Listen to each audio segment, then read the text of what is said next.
Everybody, it's Eileen. So back to the kitchen. So we're cooking with Eileen again. Okay, so today I made wild rice and turkey and mushroom soup, and I decided, biscuits would be good. So once again, back into the kitchen, check the cupboard, what's in the pantry, and that's what you get when you're cooking with me. So I had a box of these cheddar biscuit mix. Yeah, I can make them, but with gluten-free, it's just easier to buy a box. And they're supposed to taste like Red Lobster. Okay, we shall see. But if they do, I'll be thrilled. So I pulled out, so I'm going to make the biscuits. And I decided that a lot of the things that I would use my biscuit making are the same things I use when I make cookies. And who's making cookies, right? So I went and got, these are our kitchen shears. They're absolutely perfect because they're perfect for cutting everything off, right? To open up my bag.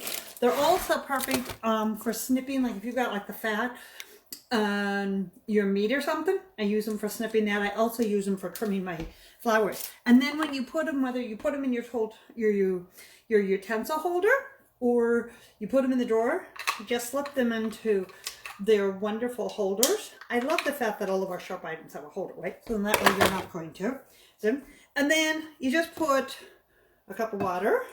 These measuring cups you guys all really need to have. Why do you all need them?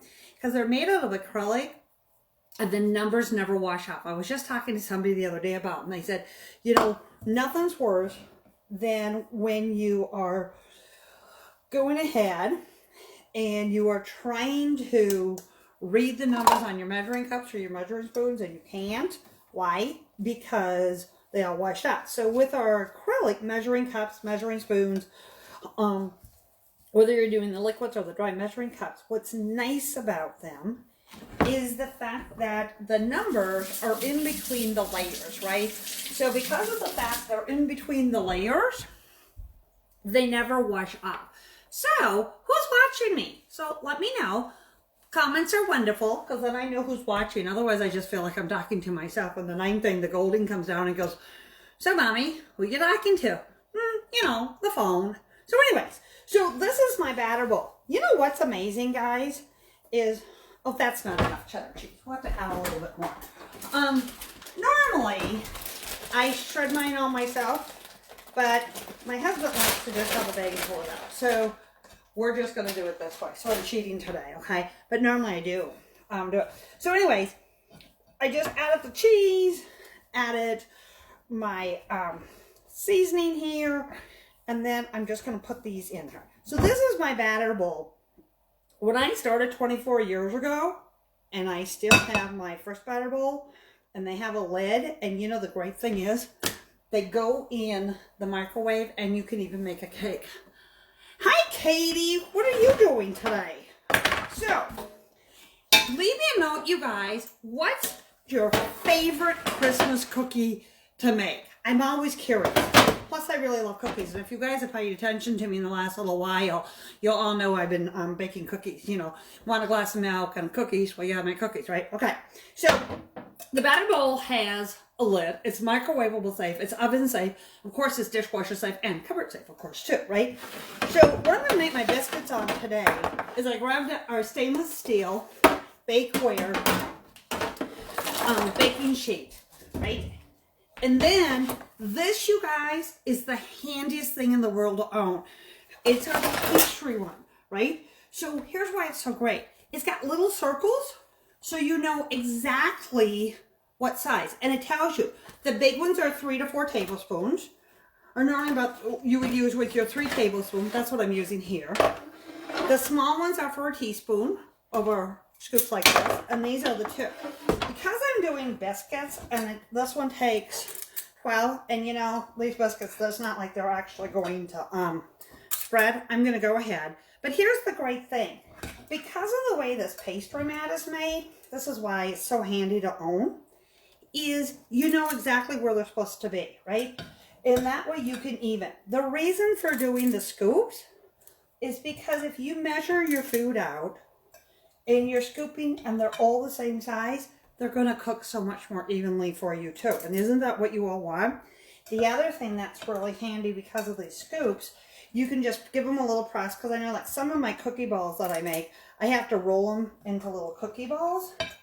But this way, they're actually almost being preformed when I go ahead and I scoop them out. The other handy thing about doing this too is you can just roll them in between your hands if you absolutely have to, right? And then you're going to be set to do. You can also use these if you wanted to do meatballs, right? So handy to do too as well. Another thing you could use these for, besides my meatballs, and you can make very large cookies, and I'm doing my biscuits here too, right? It just makes it easier. Now, I know I just told you that we're supposed to do everything like I had sizes, but you know what? They said there would be 10 to 12. I have 12 down, and I have a little left. But these are not supposed to spread, according to what the picture looks like. So I'm just going to rearrange a little bit, right? But so, the other thing that's handy is you want to go ahead and get 2 of these mats. And the reason you want 2 of the mats is because one's in the oven. And then as soon as the second one, the first batch of cookies comes out, go ahead, take your other mat, put it onto your cookie, your sheet here. And the reason you do that is because you don't want to put your cookie dough onto a hot cookie sheet and then let it set, because then it isn't going to bake evenly. So you don't want to do that either. So this way. And then I'm just going to stick these in the oven for about 10 to 12 minutes. And then they'll be done. And then I'm going to eat them with my turkey and rice. But look at how nice. And then I'll take a picture and I'll post it of what they look like when they're done, because that's always a good thing to do too. But you know, when you're baking cookies, here's another really important thing. When you're baking cookies, one of the things that you want to make sure is use butter, and you want to, when you're adding the sugar and it's called creaming it, you want to make sure that you really cream it well. Add your butter. It's best if it's actually just slightly softened. And when you're using your electric mixer, gradually add your sugar and make sure that it comes in, because when you mix it in when you're baking and you're creaming, it gives you a much better consistency, whether you're baking a cake, you're making bars, or you're baking cookies. So, who's baking cookies? And more importantly, who needs the scoops? Because everyone, look at, here's what I like to show you real quick. Okay, so here's the great thing. This is a teaspoon. This is our small scoop. This is for smaller cookies. They're going to be about this big, right? Or they would have been really little biscuits, really little. Or melon balls, or small meatballs. This works good. This one here is a medium-sized cookie. So figure about this big around. Yeah, about this big around, right?